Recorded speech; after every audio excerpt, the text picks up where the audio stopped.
Draco the dragon loved flying around the forest. But one day, he started sneezing fire.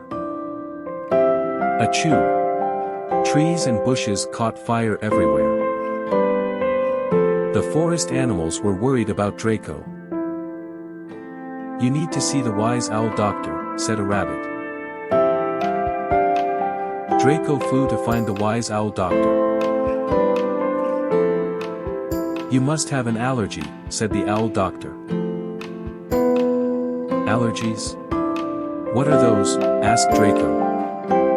"They happen when you breathe in something like pollen," said the owl. "Let's test what's causing your sneezes," said the owl. "Pollen is the problem," said the owl. The owl gave Draco a special potion. "Drink this every morning," said the owl.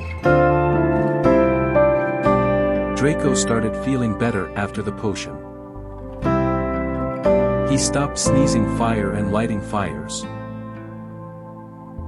Draco planted flowers to make up for the burnt bushes.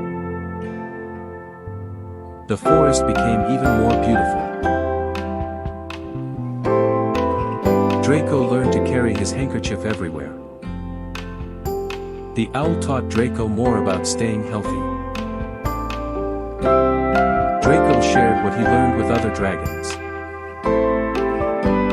The dragons thanked Draco for his advice. Draco promised to take care of his health. Now, Draco enjoys flying without sneezing. The forest is peaceful and happy again. And Draco learned that health is the greatest